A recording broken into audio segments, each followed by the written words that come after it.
See, after my experience with Lisba, I was very much in demand, and I was writing all these new series pilots for all these series, all of them, so many of them so successful. And one of them was a story called Deadline, a newspaper story that John Payne and W.L.R. Burnett, who had written the screenplay, the story, the treatment. But Burnett, as I said, was a fine novelist, but not a screenplay writer. There's such a fine uh, line of difference between the two. Uh, and they suggested I write. I wrote it, and there's a director named Phil Carlson who had been very unhappy with the 6 or 7 drafts before then. And when he read my draft, he said, "Great, I can shoot tomorrow." Carlson shot it. And he did a wonderful job. And then he went to New York to sell it, and he died in the hotel room. And the next night or something, he was married to a Mexican actress, and she went into very deep mourning, uh, and refused to, unless she got some kind of huge payment, to allow the show to go on. But Payne never forgot it.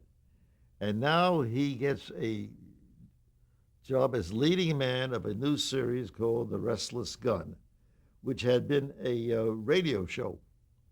And now uh, it was one of the earliest TV shows. In a sense, the entire history of film television is contained in one person, as much as anyone, myself.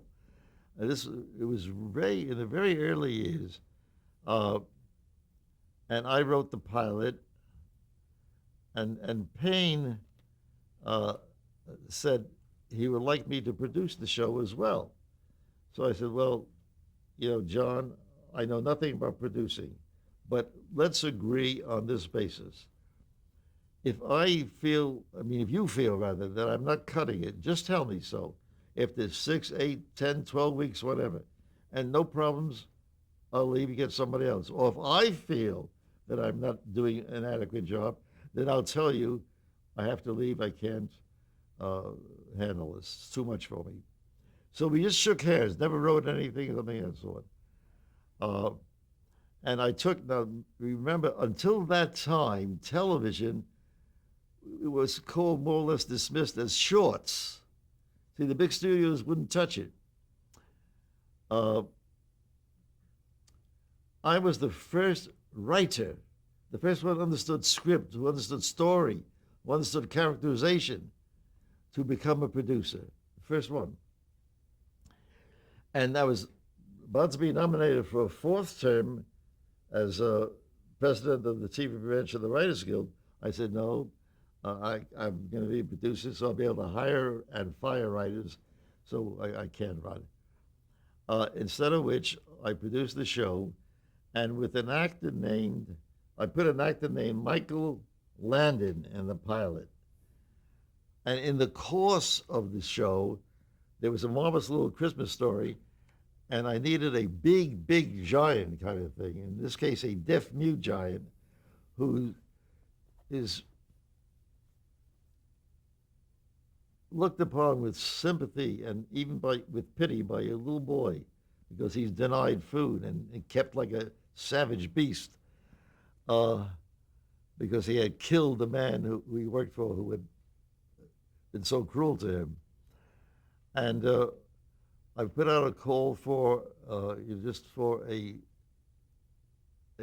extras really, no lines, and he was the third one who came in, a man named Dan Blocker, and I had written the pilot, and I adapted an old American historic name of Haas. When people met one another, particularly in the West, and if they were a certain age, like over 30, if they had survived by then, you say, "Hey, Haas," or "Old Haas, how are you doing?" or whatever.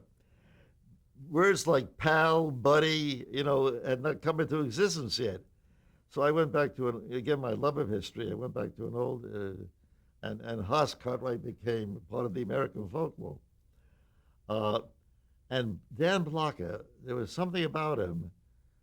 Uh, and then I said, okay. He belated it out. Well, if I don't get this part, I have to go back to Texas. So I said, what's this, some kind of a threat? Oh, no, no, no, no, I'm sorry. He said, you see, and he explained the story, how he happened to be in Hollywood. He and his wife, Delphia, Dolphia, were classmates at this small little college in the panhandle of Texas.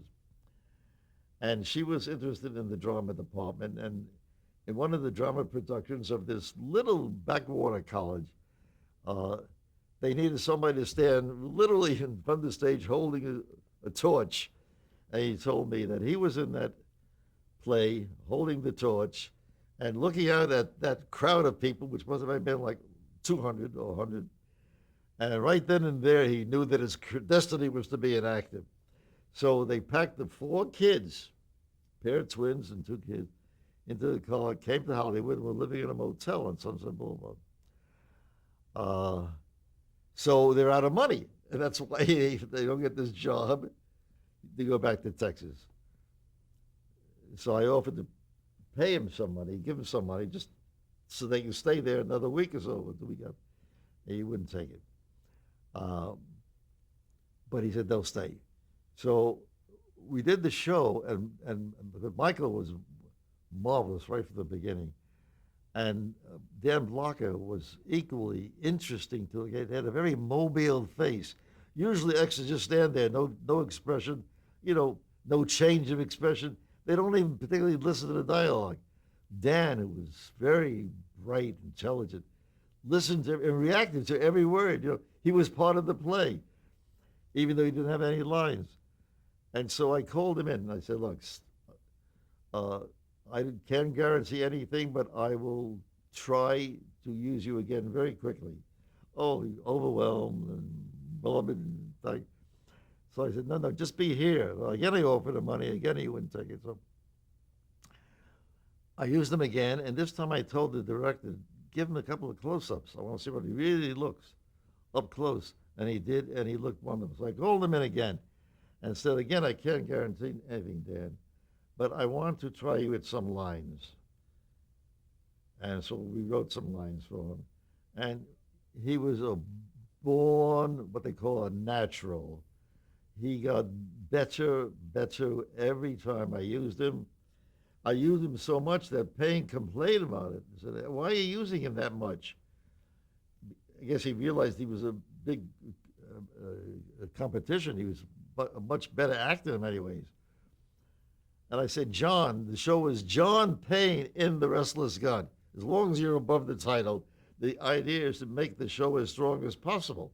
And so we took that little half-hour show, The Restless Gun, and the first writer to become a producer, and we were like number 2 in the national Nielsen's.